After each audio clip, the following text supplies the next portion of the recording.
তোমার গুণবতী স্ত্রী পাকামো করে তোমার এই কাজটা তোমার কাছ থেকে ছিনিয়ে নিয়েছিল না মিহির? আজকে এখানে সবাই দেখবে যে কাজের বেলাও কেমন অষ্টরম্ভা। ভাগ্যিস পরীক্ষাটা হচ্ছে। যতদূর আমার বিশ্বাস, মহারাজা বিক্রমাদিত্য আজকের পর থেকে রাজকুমারী প্রিয়ম্বদা শিক্ষাগুরুর পদ থেকে খনাকে সরিয়ে তোমাকে আবার সেই পদে আসীন করবেন। হয়তো সেই কারণেই আমন্ত্রণপত্র পাঠিয়ে আমাদের এখানে উপস্থিত থাকতে বলেছেন। তুমি তৈরি থেকো মিহির। লীলাকে পড়াশোনা সংক্রান্ত কোনো ব্যাপারে হারিয়ে দেওয়া অসম্ভব। প্রিয়ম্বদার দুষ্ট বুদ্ধির সামনে লীলা এখন কি করে সেটাই দেখার। দেখো লীলাবতী, তুমি আমার সুহৃদ কন্যা, তুমি আমার অত্যন্ত স্নেহের। কিন্তু এখন যে আমার কন্যার যথাযথ শিক্ষাদানের বিষয়টাকে অগ্রাধিকার দিতে হবে, ওর শিক্ষার যাতে কোনো ত্রুটি না হয় সেটা দেখতে হবে। ও যখন বলছে ও তোমার কাছে সঠিক শিক্ষাদান পাচ্ছে না, তখন আমি তোমাকে আরেকটা সুযোগ দিই কি করে লীলাবতী?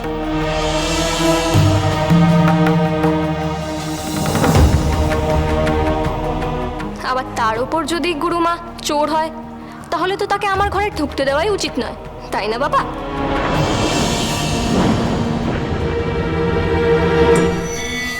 চোর? কি বললে তুমি? চুরি করেছে খনা? অসম্ভব।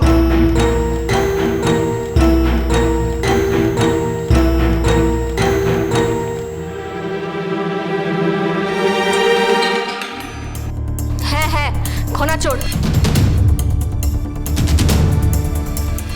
ও একটু আগেই আমার ঘর থেকে দুটো সোনার বালা চুরি করেছে। হরি হরি, আর কত রঙ্গ তামাশা দেখতে হবে বাবা কে জানে। শেষে কি না মহারাজা বিক্রমাদিত্যের একমাত্র কন্যার ঘরে একজন চোর গুরুমা সেজে চুরি করলো। হরি হরি।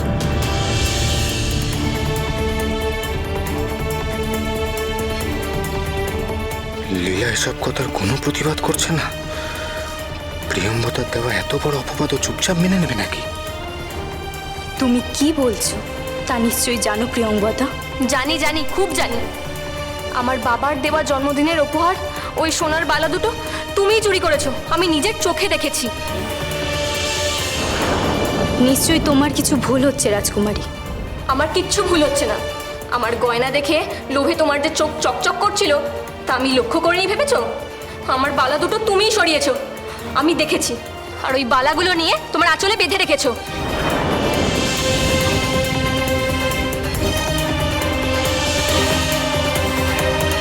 আমাকে দোষ না দিয়ে তুমি তোমার ঘরেই একবার ভালো মতো খুঁজে দেখো রাজকুমারী।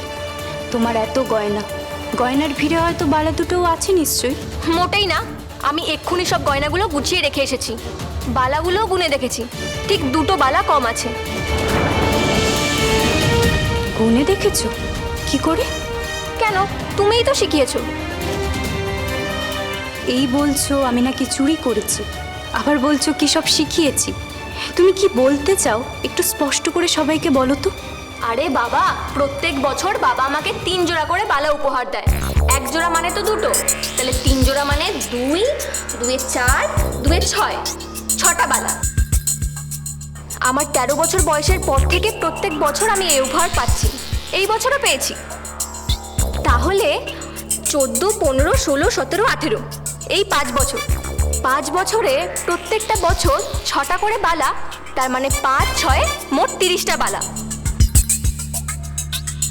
আর 30টা বালার বদলে এখন দুটো কম, মানে ওই 28টা আছে। গুনে দেখেছি আমি, তার মানে কি দাঁড়ালো? তুমি কি? তার মানে এটাই দাঁড়ালো আমি খুব একটা খারাপ শিক্ষাগুরু নই রাজকুমারী। আমি তোমাকে যোগ বিয়োগ গুণ ভাগ এমনকি নামটাও খুব ভালো মতোই শিখিয়েছি। অঙ্ক কষে কি নিখুঁত হিসেবটাই না দিলে। বাহ!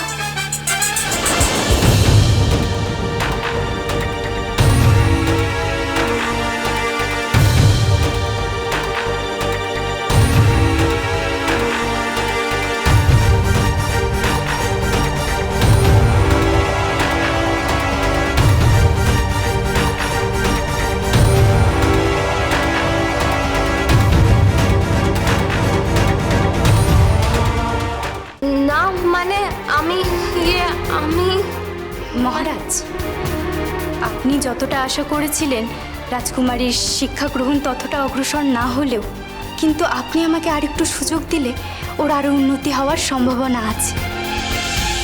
আপনি না হয় আর কিছুদিন পরে আর একটা পরীক্ষা নিয়ে দেখবেন, তখন যদি মনে হয় আমি রাজকুমারীর শিক্ষাদানে অক্ষম তাহলে না হয়। না না লীলাবতী, ও কথা তুমি মুখেও এনো না। তোমার দক্ষতা নিয়ে প্রশ্ন তুলে আমি নিজেই লজ্জিত। আমার যে মেয়ের গণিতের কথা শুনলে গায়ে জ্বর চলে আসতো, সে আজ গড়গড় করে হিসেব নিকেশ করে ফেলছে। আমি জানি না তুমি এই অসাধ্য সাধন করলে কি করে, তবে আমি শুধু এইটুকু জানি, তুমি আমার মেয়ের শিক্ষাগুরু থাকবে।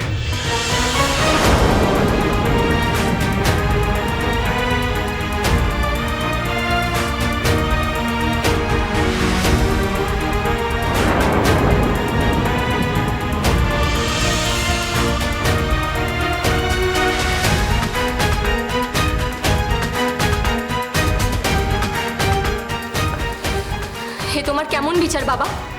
ও ছলচাতুরি করে আমাকে দিয়ে কটা সংখ্যা বলিয়ে নিয়েছে বলে ও চুরির ব্যাপারটা তুমি ভুলে যাবে? চোরখনা আবার আমাকে পড়াতে এলে যদি আবার কিছু চুরি করে তখন?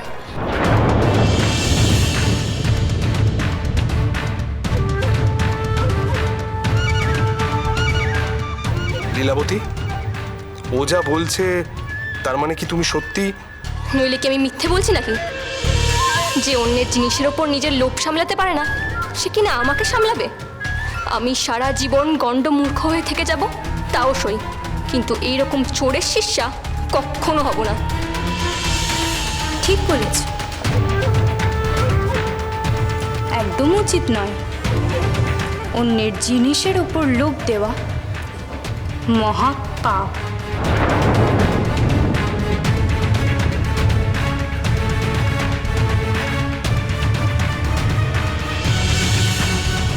কিন্তু রাজকুমারী, আমি তো কোনো লোভ করিনি, আর কিছু চুরিও করিনি।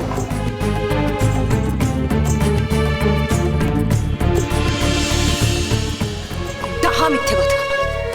আমি নিজে ওকে প্রিয়ামার ঘর থেকে দুটো মোটা সোনার বালা চুরি করতে দেখেছি। এই তো বড় মাও সাক্ষী আছে, আমার সোনার বালা দুটো লুকিয়ে ওর আঁচলে পোটলা করে রেখেছে। তোমরা দেখতে চাও? দেখো।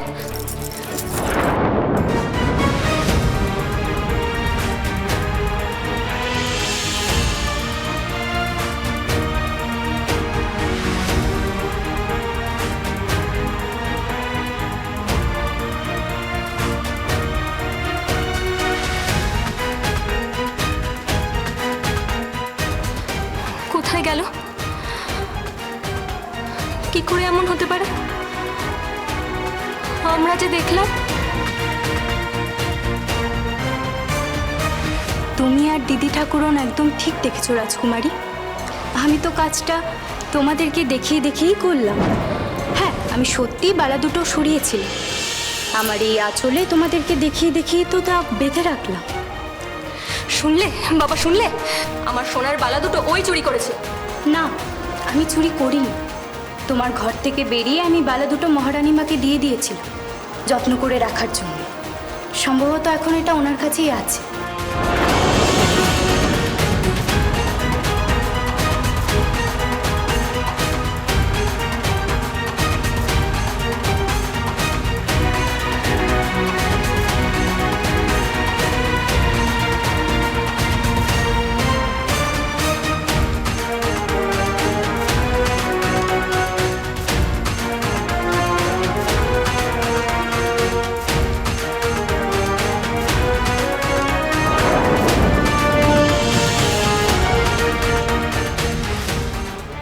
কিন্তু এসব কেন? এসবের মানে কি? আমি তো কিছুই বুঝতে পারছি না। পড়াশোনার প্রতি রাজকুমারীর আগ্রহ জাগানোর জন্য এটাই যে একমাত্র উপায় বলে আমার মনে হয়েছিল মহারাজ। ওকে পড়াতে পড়াতে আমি বুঝেছিলাম, খড়ি দিয়ে লিখে দিলে বা জোর করে মুখস্থ করাতে গেলে কোনো কাজই হবে না। তাই আমার এমন কিছু চাই যার উপর আমার এই বিশেষ ছাত্রীটির বিশেষ মনোযোগ আছে। এই যেমন সাজগোজ, গয়নাগাটি বা আমাকে অপদস্থ করা।